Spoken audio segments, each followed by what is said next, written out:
Hello everyone, आज हम आपके लिए लेके आए हैं UGC net paper 1 teaching aptitude की क्लास नंबर 6। ये आपकी लास्ट क्लास रहेगी टीचिंग एप्टीट्यूड की, जिसके बाद आपका सारा सिलेबस टीचिंग एप्टीट्यूड का कवर हो जाएगा। चलिए देख लेते हैं कि आज हम क्या कवर करने वाले हैं। आज हम पढ़ेंगे evaluation system, types of evaluation, choice based credit system in higher education and computer based testing. सबसे पहले देख लेते हैं व्हाट इज इवैल्यूएशन सिस्टम।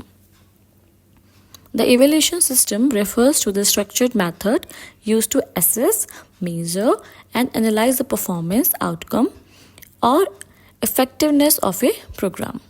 ठीक है, हम इसमें बच्चे को जो पढ़ाते हैं, हमने जो भी अपने क्लास में टीचिंग करी है, जो भी बच्चे को नॉलेज दी है, इन्फॉर्मेशन दी है, हम उसको एसेस करते हैं, उसको क्वांटिटेटिव टर्म देते हैं, फिर उसको मेजर करते हैं, एनालाइज करते हैं।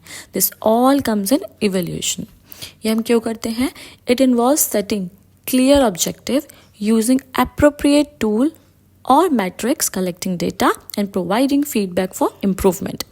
हम ये सब इसलिए करते हैं जिससे कि एक सेट ऑब्जेक्टिव बन जाए कि क्या क्या हमारी कमी रह गई है बच्चे को पढ़ाने के लिए, क्या क्या बच्चे को समझ नहीं आया है, जिससे कि हम उसमें अपने नेसेसरी स्टेप्स, मेजर्स ले सकें। In an organizational or academic setting, the evaluation system ensures transparency, accountability, and continuous development. तो आइए देख लेते हैं desirable characteristics of evaluation system. सबसे पहले ये कंटिन्यूस होता है। Is a regular and ongoing process conducted through out the academic session. ये चलता रहता है, इवैल्यूएशन हम करते रहते हैं, बच्चे को जो भी कमी रहती है, जो भी प्रॉब्लम होती है, उसको सॉल्व करते रहते हैं। हम टेस्ट लेते हैं, बच्चे की यूनिट टेस्ट लेते हैं, सीटी लेते हैं, जिससे फिर जिसके रिजल्ट आते हैं उसको असेस करने के बाद जो भी कमी रहती है हम उसको ठीक करते हैं। और इससे क्या होता है? Reduces exam stress by spreading assessment over time.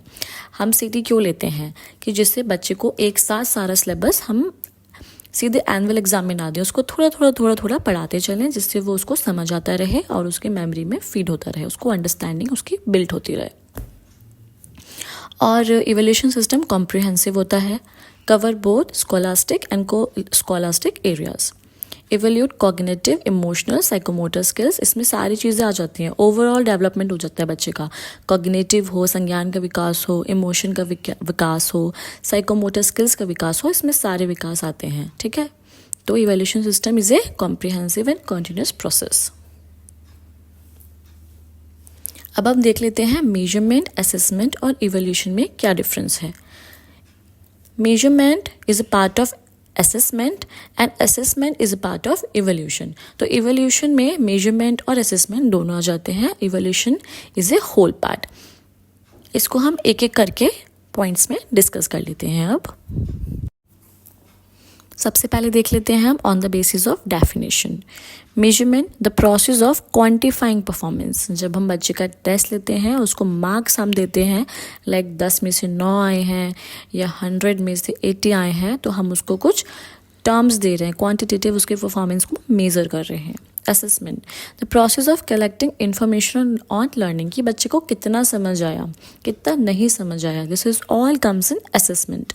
Evaluation, the process of judging the values of learning, कि बच्चे को हम ओवरऑल जज कर रहे हैं कि इसमें कॉम्प्रिहेंसिव आ जाता है, सारी चीज़ें हम इसमें जज कर लेते हैं, कि उसको परसेंटेज देते हैं कि इतना % बच्चे ने सीखा है, इतना % उसको प्रॉब्लम अभी बची है।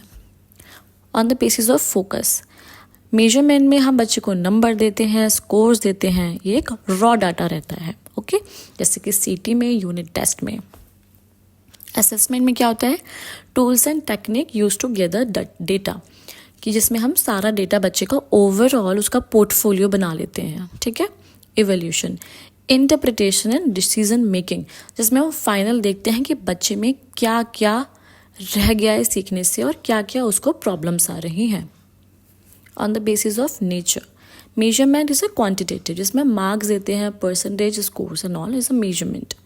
असेसमेंट क्वांटिटेटिव भी होता है, क्वालिटेटिव भी होता है, उसको हम good, bad, better, improvement, need improvement, ये सब हम उसको रिमार्क्स देते हैं। एंड इवैल्यूएशन में क्या होता है?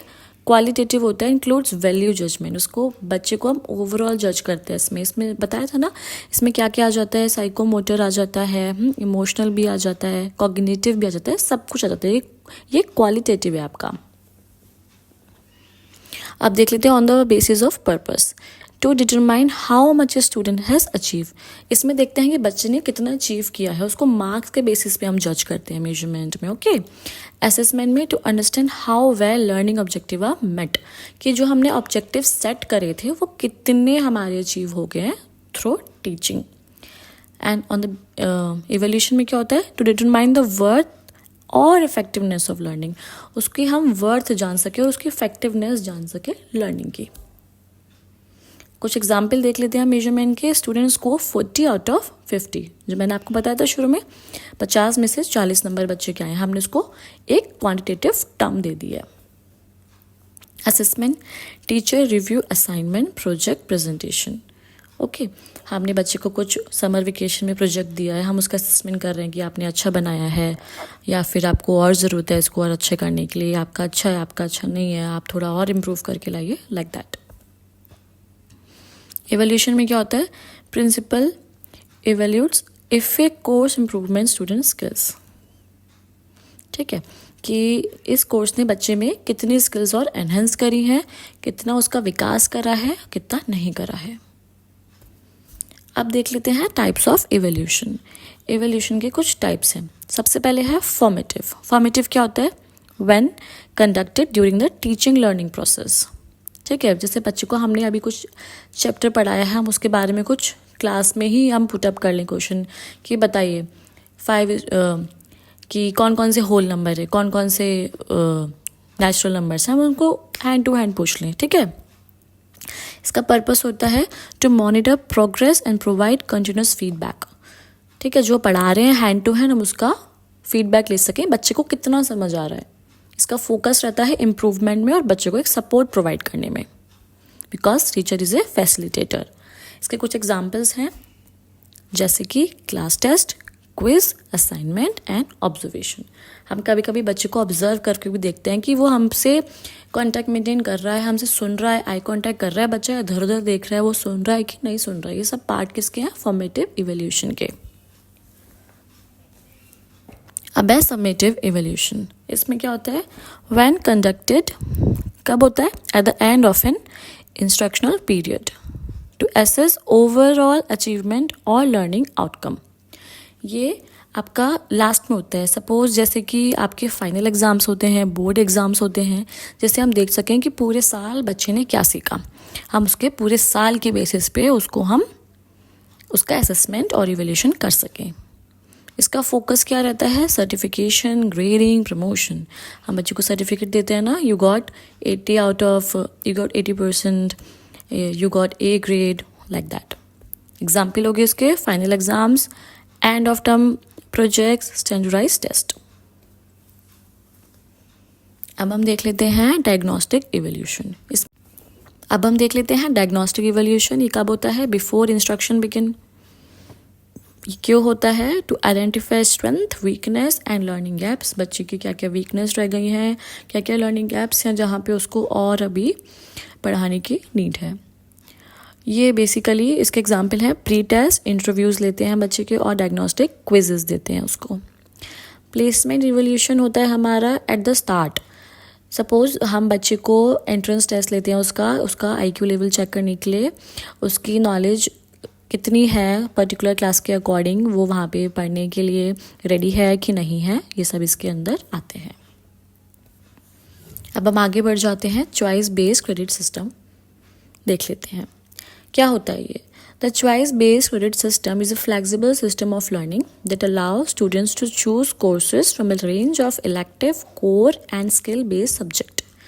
इसमें बेसिकली बच्चे अपने इंटरेस्ट के अकॉर्डिंग और अपनी एफिशिएंसी के अकॉर्डिंग अपने सब्जेक्ट चूज़ कर सकते हैं। ओके, बेसिकली इसके फीचर्स हैं, ये स्टूडेंट सेंट्रिक है, जैसे कि दिख ही रहा है, empower student to choose subject based on their interest and career goals. उसको आगे लाइफ में क्या करना है उसके अकॉर्डिंग वो अपने सब्जेक्ट इजीली चूज़ कर सकता है। अब उस पर ये पावर है कि वो अपने अकॉर्डिंग अपने सब्जेक्ट चूज़ कर सके। वरना पहले क्या होता था कि हम लोग सपोज़ कॉमर्स के संग मैथ्स ही मिल रही है, हमें कॉमर्स के संग होम साइंस नहीं मिल रही है, तो हमें मैथ्स ही लेनी पड़ती थी। इरिस्पेक्टिव हमारा मन होम साइंस का है या फिर हमारा मन कॉमर्स के साथ कंप्यूटर का है, तो वो हमें नहीं मिलती थी। लेकिन अब ऐसा नहीं है। Credit system, each course is assign credit based on the number of instructional hour. Modular structure क्या है? Divide into core, elective and skill based courses. Semester based है। Assessment and learning divided into semester rather than year. इसको semester based divide कर दिया गया है, like 6 months. Uniform grading system होता है, जैसे कि हम A+, B, C ये सब मिलता है। अब हम देख लेते हैं कंप्यूटर बेस्ड टेस्टिंग।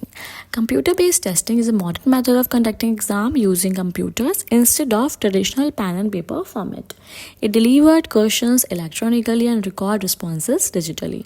इसमें हमारा बेसिकली आजकल UGC नेट का एग्ज़ाम और बहुत सारे हमारे कॉम्पिटिटिव एग्ज़ाम CBT बेस्ड होते हैं, है ना, क्योंकि इसमें हमारा टाइम भी बचता है, ये ट्रांसपेरेंट रहता है और स्कोरिंग भी इसमें ऑटोमेटिकली और बहुत एक्यूरेटली हो जाती है। इसके की फीचर्स हैं digital format, test are conducted via computer, we all know computer based होता है। इसमें ऑटोमेटिक स्कोरिंग होती है, इमीडिएट एंड एक्यूरेट फीडबैक आ जाता है हमारा। इसमें जब हम एग्ज़ाम देते हैं तो उसमें चीटिंग की कोई गुंजाइश नहीं होती है, मैल प्रैक्टिसेस की कोई गुंजाइश नहीं होती है। User friendly interface, simple navigation and instruction इसमें रहते हैं। अब मैंने कुछ एडिशनल स्लाइड्स आपके लिए ऐड करी हैं, जो कि मुझे लगा कि आपके लिए काफ़ी इंपॉर्टेंट होगी फॉर योर अपकमिंग एग्ज़ाम।